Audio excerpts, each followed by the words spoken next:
오늘 함께 나눌 말씀은 사무엘상 5장 1절에서 12절까지 말씀입니다.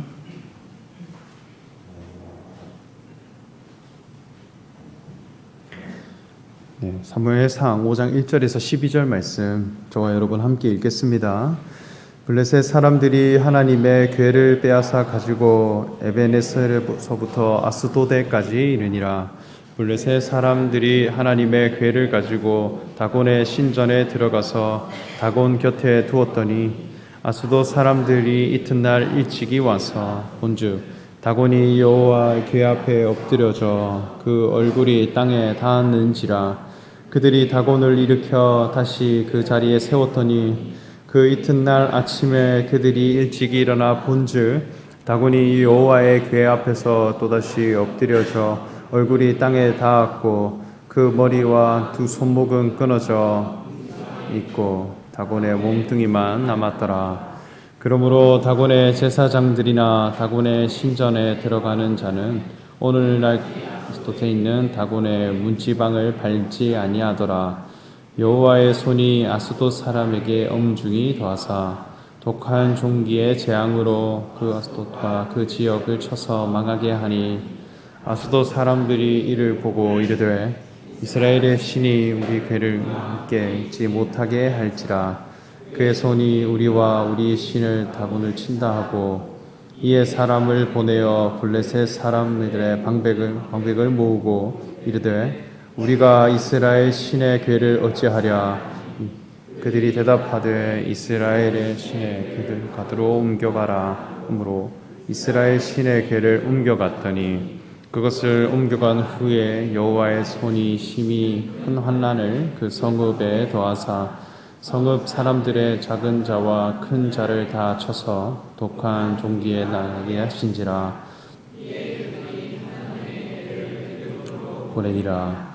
하나님의 궤가 에그론인즉 에그론 사람이 부르짖어 이르되 그들이 이스라엘 신의 궤를 우리에게로 가져다가 우리와 우리의 백성을 죽이려 한다 하고 이에 사람을 보내어 블레셋 모든 방백을 모으고 이르되 이스라엘 신의 궤를 보내어 그 있던 곳으로 돌아가게 하고 우리와 우리 백성이 죽임 당함을 멸하게 하자 하니 이는 온 성읍이 사방의 환난을 당함이라.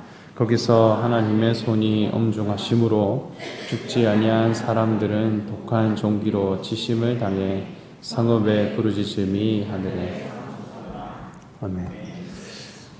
사무엘서 말씀은 하나님의 나라가 이루어져가는 그 과정과 절차가 어떠하냐 하는 것을 담고 있습니다. 하나님의 나라가 이 땅 가운데 이루어져 가는데 어떤 것은 버려지고 또 어떤 것은 선택되어져 가는 이 과정을 통해 하나님 나라가 온전히 세워져 가고 이루어져 가더라는 것입니다. 예수님께서 너희는 먼저 그의 나라와 그의 의를 구하라 하셨습니다. 그러므로 하나님의 나라를 사모하고 하나님의 의를 소망하는 자는 그 섭리와 과정을 거쳐가야 한다는 거예요. 하나님 나라가 나에게서 이루어질 만한 사람이 되어져 가는데 어떤 신앙은 버려진 바 되고 어떤 가치 기준을 선택해 갈 것인가, 그 원리를 이 말씀을 통해 볼 수 있겠습니다. 지난주 말씀을 보면 이스라엘 백성들과 블레셋 족속의 전투가 있었는데 그 결과 블레셋 족속이 승리하게 되었고 또 하나님의 법궤가 빼앗기게 되었다 이렇게 말씀했습니다. 그리고 이스라엘을 다스리는 엘리 제사장은 의자에 넘어져 죽게 되었다 했습니다. 그 모든 원인이 어디로부터 있었느냐 할 때 제사장의 영적 타락에 있었다는 것입니다. 하나님의 말씀을 맡고 그리고 말씀으로 이스라엘을 이끌어 가야 할 리더가 눈이 멀었고 또 귀가 어두워서 하나님의 뜻에 대해 분별하지 못했고 또 비대하여서 움직일 수가 없는 사람이었다. 그 엘리 제사장이 이끌어가는 이스라엘 백성들은 블레셋 족속을 앞두고 어떤 생각을 하고 있었느냐 할 때 하나님의 말씀이 이곳 전투 현장으로 오게 되면 우리는 반드시 승리할 것이다 라는 확신이 있었어요. 그러니까 그 법궤를 지금 이곳 장소로 가져와라. 그러면 우리는 이길 것이다 했습니다. 그 법궤가 실로에서부터 전투 현장으로 다가올 때 이스라엘 백성들의 기세가 굉장히 높아졌습니다. 하늘을 찌를 듯이 했고 또 의욕이 넘쳐났어요. 이것을 보고 블레셋 족속은 굉장히 두려워했다 합니다.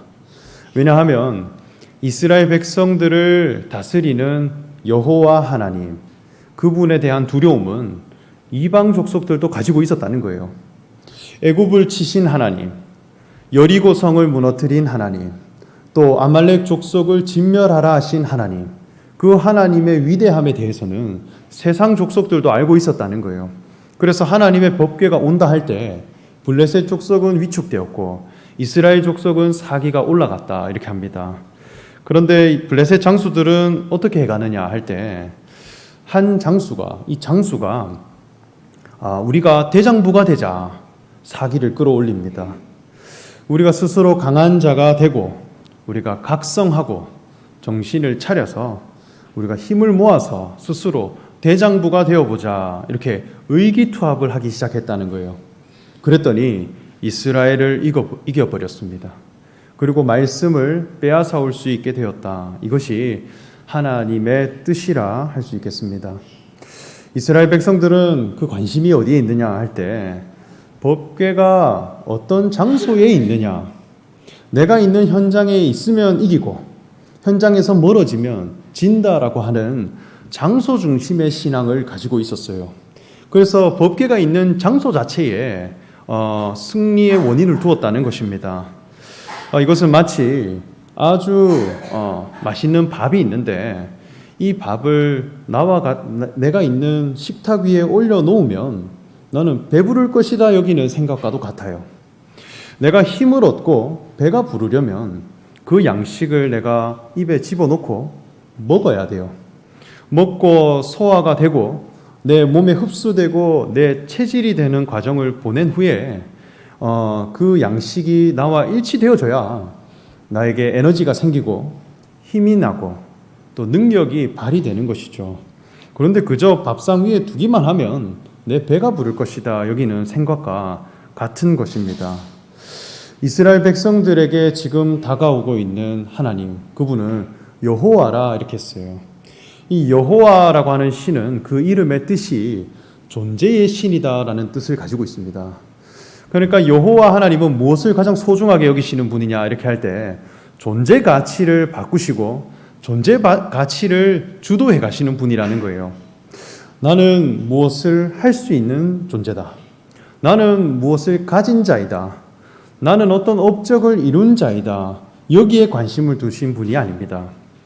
나라고 하는 존재, 나는 무엇을 위해 지음받았으며 내가 살아가는 존재의 목적은 무엇인가, 살아가는 삶의 정체성을 바꾸시고 그것이 변화되는 것을 보고 기뻐하시고 의롭다 해가시는 분이라는 거예요. 그래서 믿음의 조상들은 하나님을 믿고 따라갔을 때 그 역량과 소유 가치가 바뀐 사람들이 아니에요. 오히려 아브라함이 되었다 이렇게 뜻이 이름이 바뀌었고 자기가 살아가는 삶의 목적과 정체성이 바뀌게 된 것을 가지고 믿음의 조상이라 하고 그 사람을 통해 민족을 이루어 가신 분이 여호와십니다. 그러면 이 여호와의 말씀이라고 하는 것은 결국 무엇을 지향하느냐 이렇게 할 때 어떤 한 존재가 나타나기를 기다린다는 거예요. 이 율법을 보면 하나님의 말씀인 이 율법을 보면 그 안에 무엇을 하라, 그리고 어떤 성전에 관한 규례들, 안식일이라고 하는 날짜에 대한 규례들, 다양한 말씀이 들어있지만 결국 그 중심에는 하나님의 아들 되신 예수 그리스도, 하나님과 동일한 의를 가지고 하나님과 동일한 본성을 가지고 하나님과 동일한 가치 기준을 가진 한 존재는 누구인가라고 하는 것을 기다리고 있다는 거예요. 그래서 이 말씀을 통하여서 여호와 하나님이 기다리시는 그 존재 가치가 내 속에 세워져 가고 내 속에 하나님의 모든 그 안목과 가치 기준이 내 안으로 들어와서 내가 그분과 동일한 비전을 보고 내가 그분과 동일한 가치 기준을 가진 자가 되어져서 모든 것을 판단해 갈 수 있고 다스려 갈 수 있는 사람이 되어져야 하는데 그저 이 말씀이 내 곁에 있기만 하면 하나님이 나를 승리하게 하실 것이다 라는 생각을 가지고 나아갔다는 것입니다. 하나님의 아들 되신 예수 그리스도, 그분은 말씀을 우리에게 배달해 주신 분이 아니에요. 어떤 장소로 보내주신 분이 아니라 말씀이 육신이 되어 우리 가운데 거하시는 분이었어요. 내 곁에 계신 분이 아니라 우리 속에 가운데 거하시는 분으로 오셨다는 것입니다.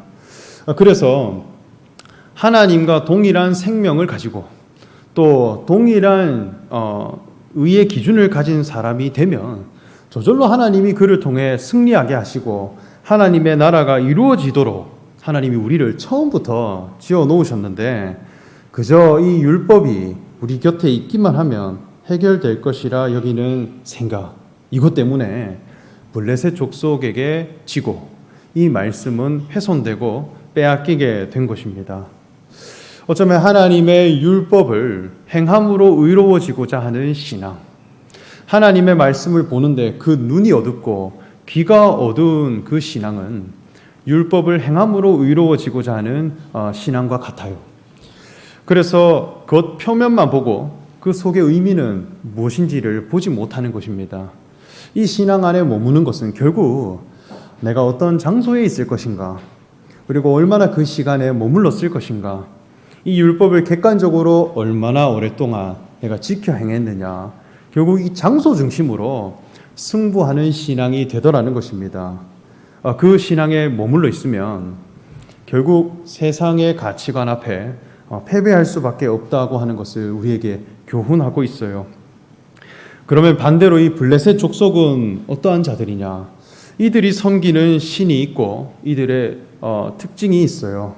먼저는 이 블레셋 족속은 다양한 마을이 연합해서 힘을 키운 그런 나라입니다. 그래서 왕이 없고 분명한 지도자가 없습니다.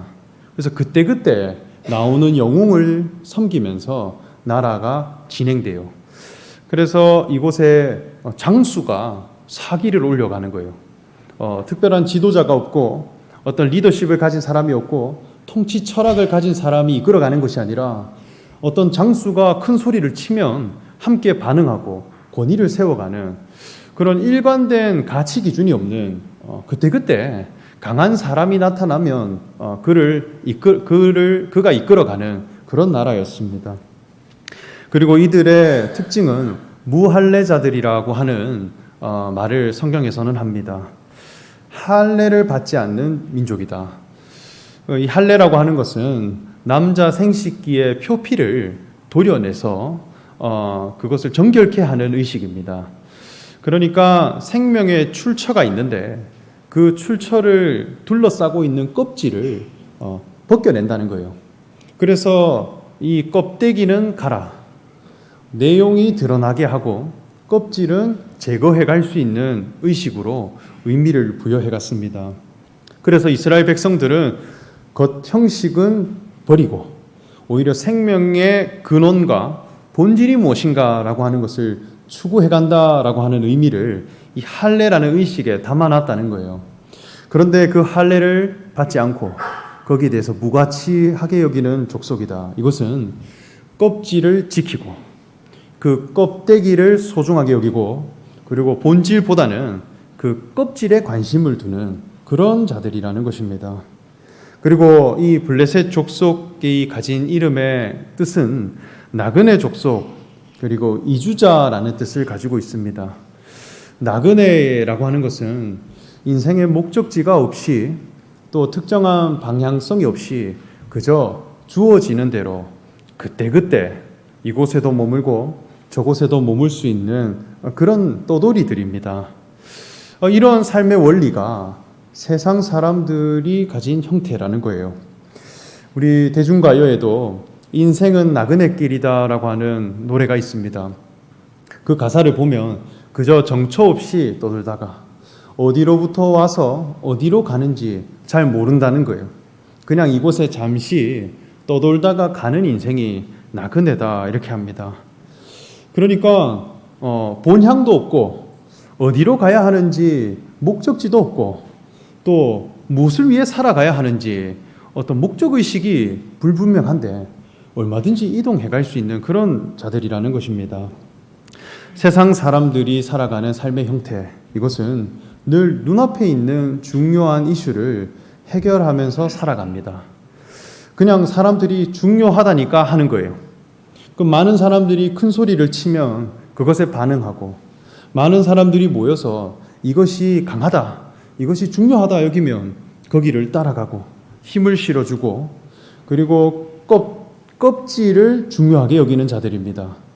나라고 하는 것, 육신이 어떤 평가를 받고 어떤 직함을 달며 어떤 의미를 부여받을 것인가, 이것이 중요해요.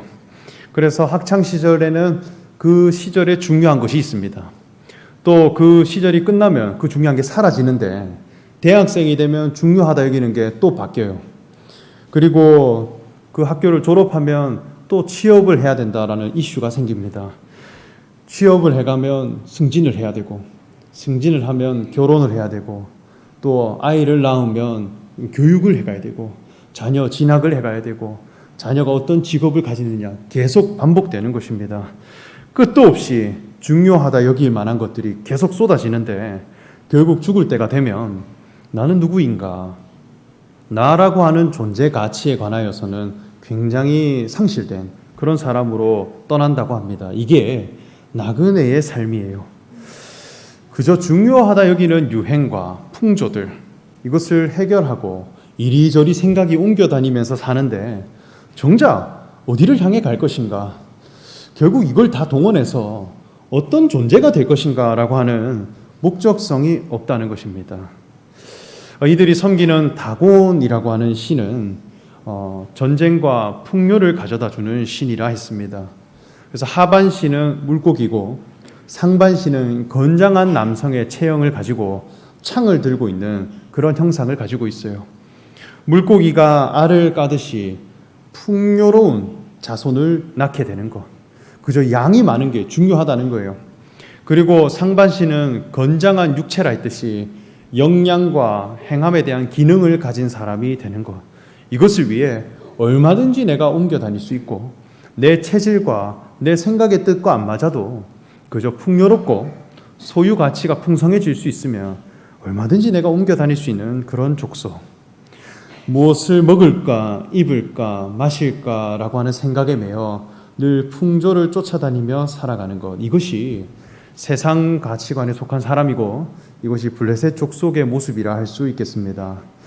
그런데 처음에는 여호와의 말씀을 가진 자들이 기세등등했는데 시간이 조금 지나니까 블레셋 족속들이 이것을 이기게 되더라. 역전이 일어난 것입니다. 오히려 실패가 되고 역정된 상황. 오늘날 세상도 이 기독교 정신으로부터 주어진 문화와 그리고 건축과 예술과 교육, 모든 것이 다 기독 정신으로부터 온 것이 가장 탁월했어요. 가장 앞서 있었고 가장 주도했고 가장 찬란했고 영광스러웠는데 세상이 오히려 그 기독 정신으로부터 나와진 모든 건축과 예술을 따라가고 본받고 배워갔다는 거예요. 우리나라 선교 초기에도 미국에 계신, 영국에 계신 선교사님들이 이 땅에 오셨을 때 병원을 세우고 의술을 가르쳐 주시고 또 학교를 세워서 교육을 해가고 교회를 세워서 학생들에게 먹을 것을 주고 말씀을 전해준 그 목적이 어디에 있었냐 할 때 딱 한 가지에 있었어요. 예수 그리스도를 믿음으로 사람은 존귀하게 된다라고 하는, 신분과 귀천으로 사람을 보는 것이 아니라 오직 예수 그리스도의 말씀이 이루어진 그 사람을 누구보다 존귀하고 자유로운 존재다라고 하는 것을 알려주시기 위해 병원도 세우고 학교도 세우고 또 교회도 세워갔다는 것입니다. 그게 지금 100년이 넘었어요.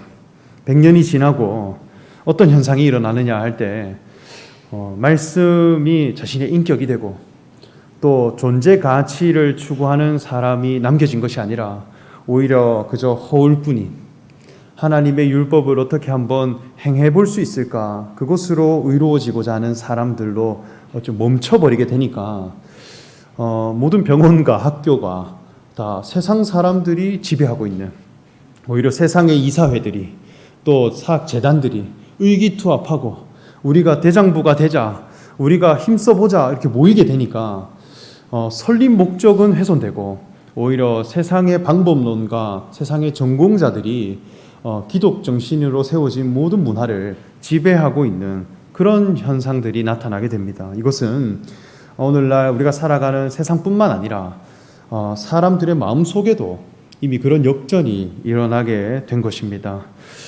그래서 말씀은 빼앗기게 되고 권위가 블레셋으로 쏠리게 되고 또 이 말씀은 하나님 나라에 있는 것이 아니라 블레셋 족속으로 이동하게 된 그런 상황입니다.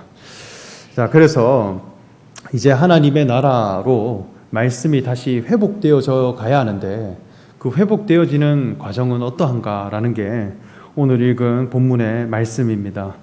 블레셋 족속들은 말씀을 가지고 왔어요.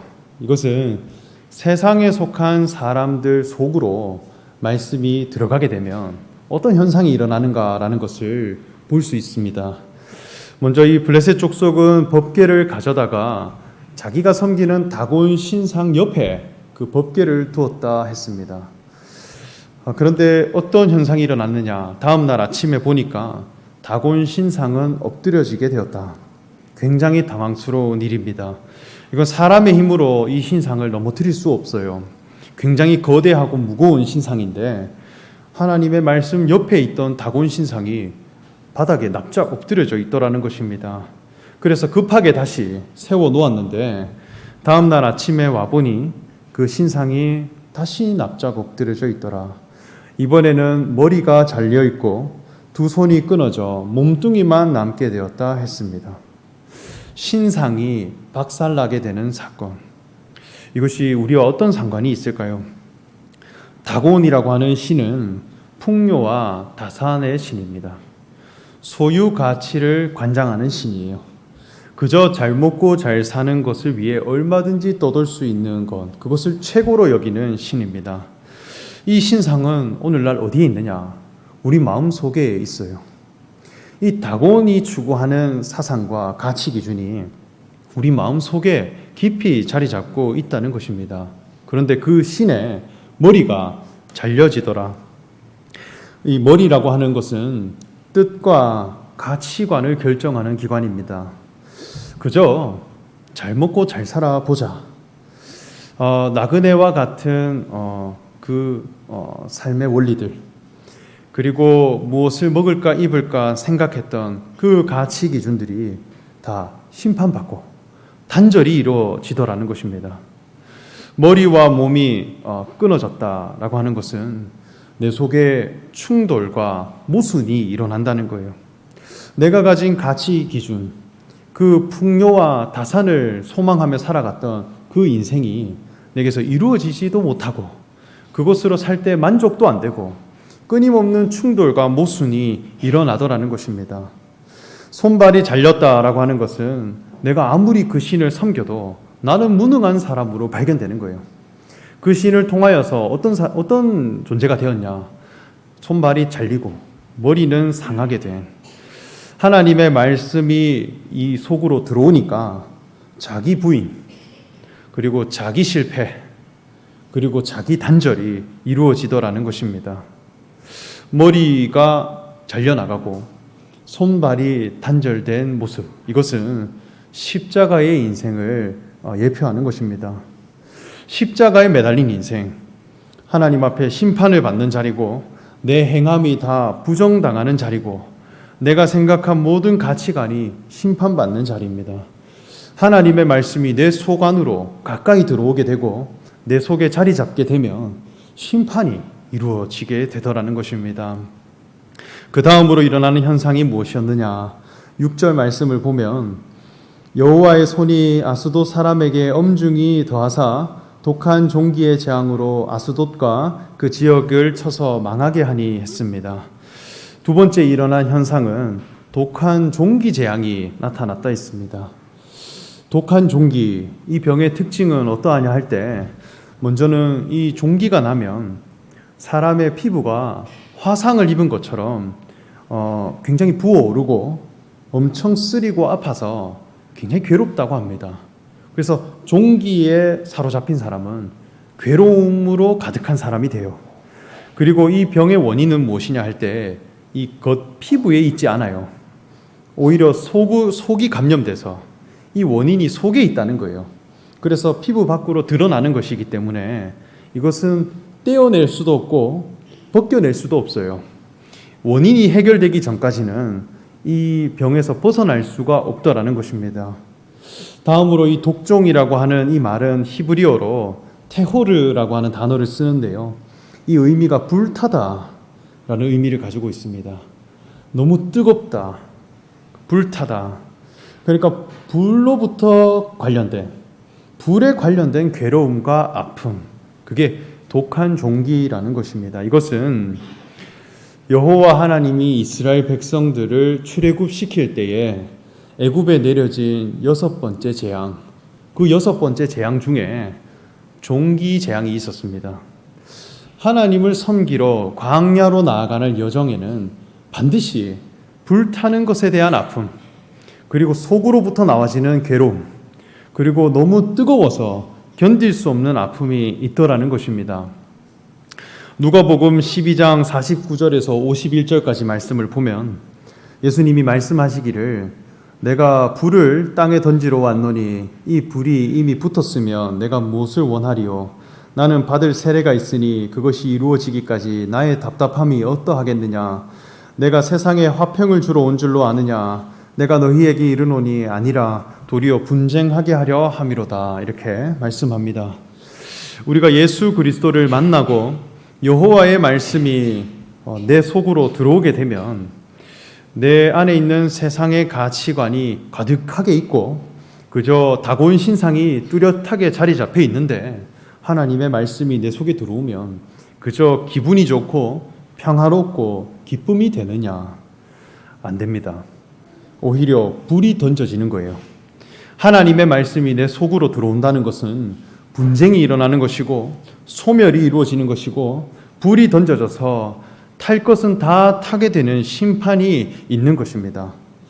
내가 옳다 여기는 세상관, 내가 바라보고 있는, 내가 다곤의 머리로 바라보고 있는 인생관, 내가 보고 있는 하나님의 나라, 모든 것이 불에 타든 그 괴로움이 내게 찾아오게 되는 것입니다.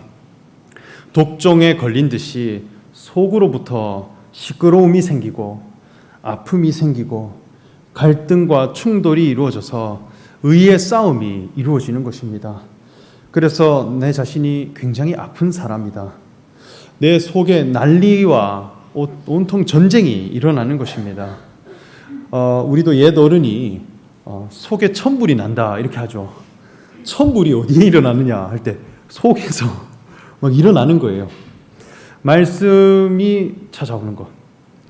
존재 가치를 추구하는, 너는 어떤 존재냐라고 하는 것을 주도하시는 여호와의 말씀이 내 속에 들어오면 내가 가지고 있었던 풍요와 다산에 대한 가치관, 이것이 잘려나가고 마음에 찔림바 되고 나를 부인하게 되고 내 자신을 심판하게 되고 죄에 사로잡힌 사람으로 드러나서 오히려 나는 병자입니다.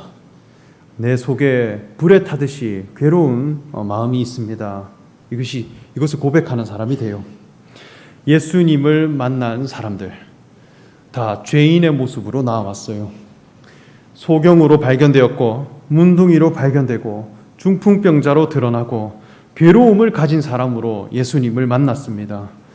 그런데 이러한 모습으로 예수님께 나온 자들은 오히려 예수님의 정체성을 부르짖었고 예수님이 가지신 그 귀한 생명을 외치고 나를 구원하소서 구원을 외쳤다는 것입니다.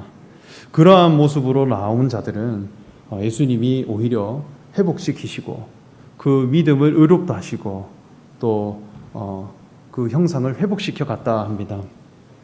제 인생도 복음을 만나기 전에는 정말 나그네와 같은 인생으로 살아가던 사람이었습니다.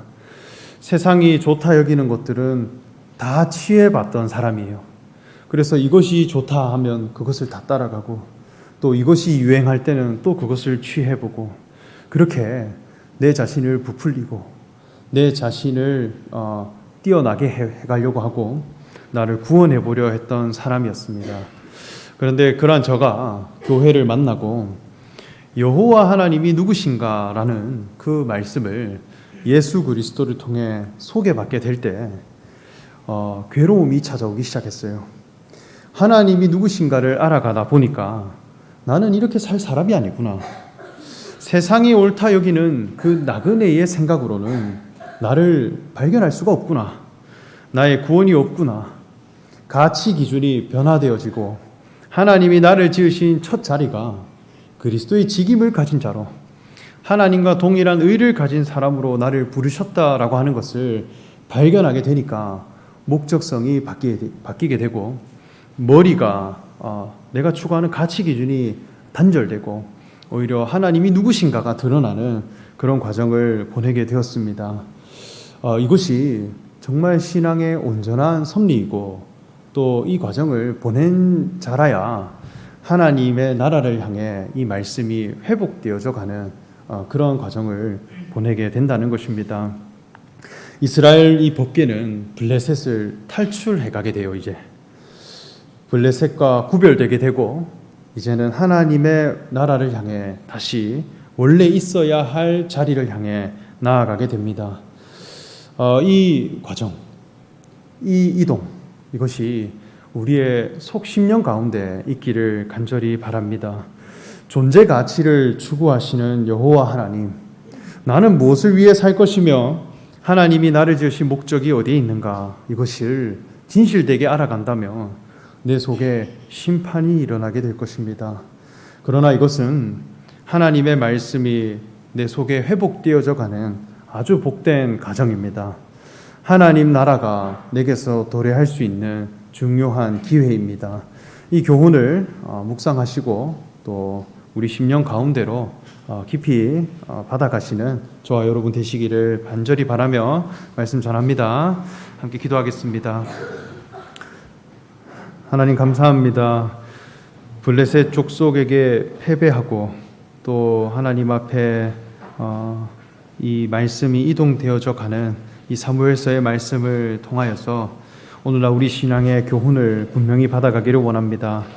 나그네와 같은 그런 인생, 풍요와 다산을 추구하고 또 소유 가치를 위해 살아가는 그 모든 생각들과 뜻이 여호와의 말씀으로 인해 단절된 바 되고 또 심판이 일어난 바 되고 자기 부인이 이루어진 바 되어져서 우리는 무엇을 위해 살 것이며 하나님 나를 지으신 첫 자리가 어디에 있는가라는 것을 말씀이 육신이 된 예수 그리스도를 통해 분명히 발견하고 우리도 그분의 신앙에 동참할 수 있는 그런 신앙인이 되게 하여 주시옵소서. 감사드리며 예수님의 이름으로 기도합니다. 아멘. 우리 찬송가 286장 함께 찬송하겠습니다.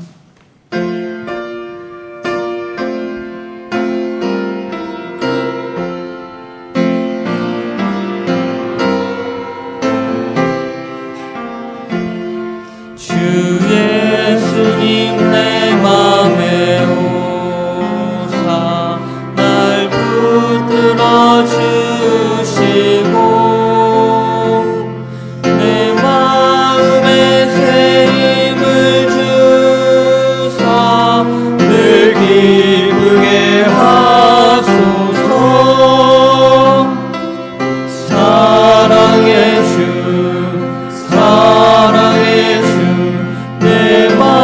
속에 찾아오사 내 모든 죄 사하시고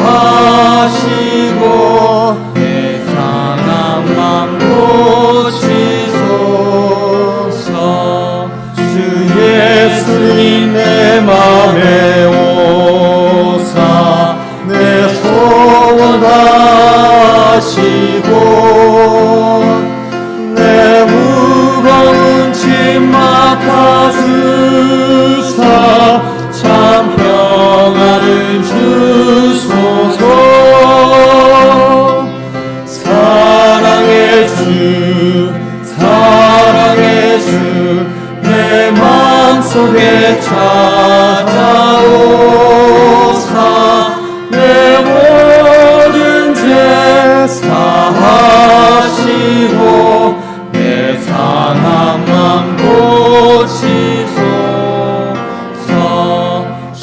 예수님 내 맘에 오사 날 정결케 하시고 그 은혜를 내 맘에 채워 늘 충만케 하소서. 사랑의 주 내 맘속에 찾아오사 내 모든 죄 사하시고 내 상한 맘 고치소서. 주 예수님 내 맘에